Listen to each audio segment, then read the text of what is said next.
नमस्कार, मैं हूं प्रभाकर मणि तिवारी। आप देख रहे हैं मेरा खास कार्यक्रम पॉलिटिक्स विद प्रभाकर।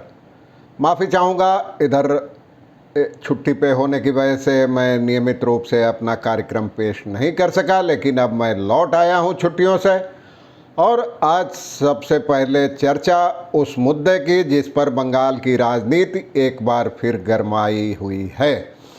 यह मामला है राज्य के नदिया ज़िले में हांसखाली थाना इलाके के एक गांव का, जहां एक कथित तृणमूल नेता के पुत्र ने एक नाबालिग से अपनी जन्मदिन पार्टी में बलात्कार किया, जिसकी वजह से अगले दिन उसकी मौत हो गई। उसके बाद उसके शव को कथित रूप से जबरन अंतिम संस्कार उसका कर दिया गया।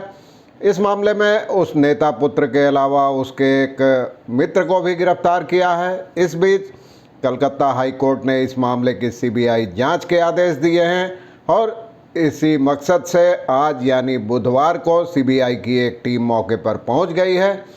दूसरी ओर बीजेपी अध्यक्ष जेपी नड्डा ने एक 5 सदस्यीय फैक्ट फाइंडिंग टीम बनाई है जो मौके का दौरा करेगी।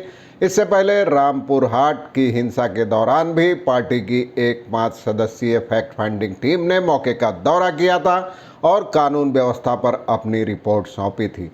अब ताज़ा मामले पर ममता की टिप्पणी ने भी आग में घी डालने का काम किया है और इस पे तमाम ममता और बीजेपी आमने सामने हैं। राज्यपाल ने भी ममता की आलोचना की है। कानून व्यवस्था की आलोचना करते हुए ममता को फौरन राजभवन बुलाया है ताकि इन मुद्दों पर चर्चा की जा सके। देखिए आखिर तक रिपोर्ट, मैं विस्तार से इसकी चर्चा करूंगा, तमाम पहलुओं की। जंचे तो चैनल को सब्सक्राइब करें, मित्रों और परिजनों के साथ शेयर करें और घंटी का निशान भी दबा दें ताकि आपको आगे आने वाले मेरे कुछ दिलचस्प यात्रा वीडियोस देखने को मिल सके, पहले से सूचना मिल सके। तो चलिए देखते हैं क्या है पूरा माजरा।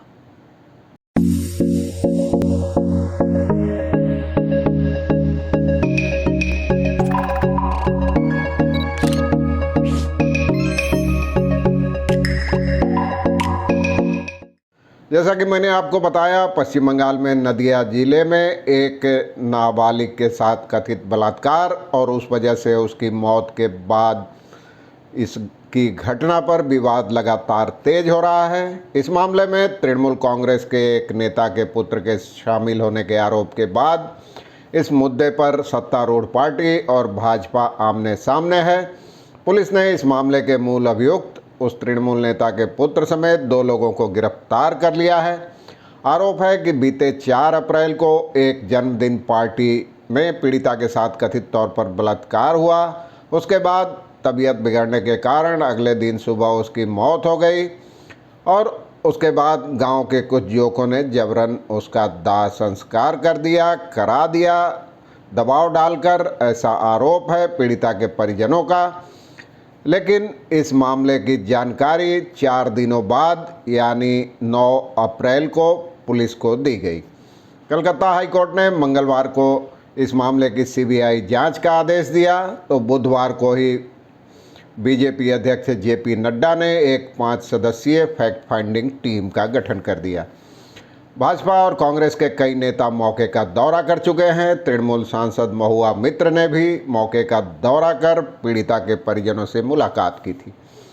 बीजेपी के एक प्रतिनिधिमंडल ने मंगलवार को मौके का दौरा किया था। विधानसभा में विपक्ष के नेता शुभेंदु अधिकारी ने इस घटना की तुलना दिल्ली के निर्भया कांड से की है। उन्होंने मुख्यमंत्री ममता बनर्जी की टिप्पणी के लिए भी उनकी खिंचाई की है और उनसे माफ़ी मांगने को कहा है। ध्यान रहे कि ममता ने इस मुद्दे पर कहा था कि मैंने सुना है कि लड़की का किसी से अफेयर चल रहा था और वह शायद गर्भवती भी थी। मैं किसी को प्रेम करने से कैसे रोक सकती हूँ। उनका सवाल था कि घर वालों ने आखिर घटना के 4-5 दिन बाद पुलिस में शिकायत क्यों दर्ज कराई। लड़की का शव भी जला दिया गया है। अब पुलिस इस मामले की जांच करे भी तो कैसे।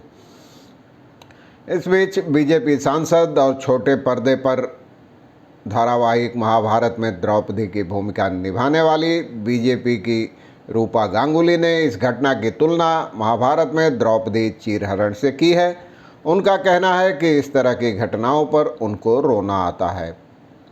प्रदेश कांग्रेस अध्यक्ष अधीर चौधरी ने भी ममता की टिप्पणी की आलोचना की है और उनका कहना है कि ममता ने इस मुद्दे से लोगों का ध्यान भटकाने के लिए ही ऐसी टिप्पणी की है।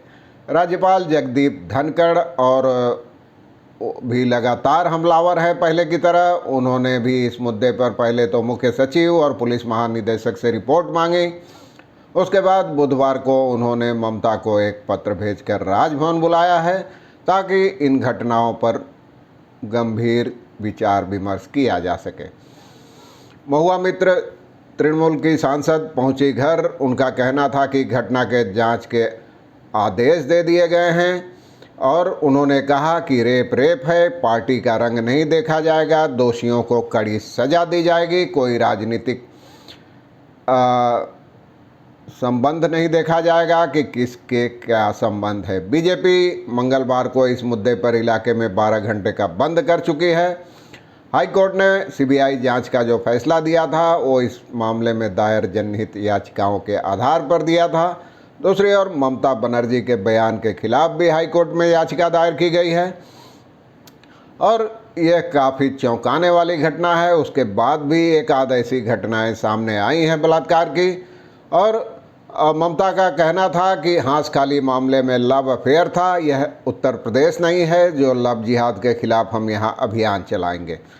तो पीड़िता के परिवार का कहना है कि उनकी बेटी आरोपी को जानती थी और आरोपी ने उसे अपना जन्मदिन मनाने के लिए 4 अप्रैल को अपने घर बुलाया था, जहां उसने उसे शराब पिलाई और दुष्कर्म किया। पुलिस ने अभियुक्त ब्रजगोपाल गयाली को गिरफ्तार कर लिया है, जैसा कि मैंने आपको पहले ही बताया, और उसके पिता समरेंद्र गयाली टीएमसी नियंत्रित पंचायत के सदस्य हैं। इस बीच शुभेंदु अधिकारी विधानसभा में विपक्ष के नेता, उन्होंने भी राजभवन में जाकर राज्यपाल जगदीप धनखड़ से मुलाकात की है और इस मामले में जरूरी कार्रवाई का अनुरोध किया है। शुभेंदु का आरोप है कि राज्य सरकार पूरी तरह विफल रही है, राज्य में कानून व्यवस्था की स्थिति पूरी तरह ध्वस्त हो चुकी है। पहले रामनवमी पर स्वयंसेवकों पर हमले किए गए, राज्य में महिलाएं सुरक्षित नहीं हैं, इसलिए लगातार बलात्कार की घटनाएं हो रही हैं। तो अब सीबीआई की टीम आज जा रही है, लेकिन इस मुद्दे पर राजनीति लगातार गरमा रही है। अभी रामपुर हाट कांड की आंच धीमी भी नहीं हुई है, तब तक हांस खाली की घटना पर राजनीति लगातार तेज हो रही है। अब बीजेपी की फैक्ट फाइंडिंग टीम भी मौके के दौरे पर आएगी इसी सप्ताह। उसके बाद राजनीति और गरमाने के आसार हैं। तो मैं आपको समय समय पर अपडेट देता रहूँगा। आज के लिए बस इतना ही। धन्यवाद, नमस्कार।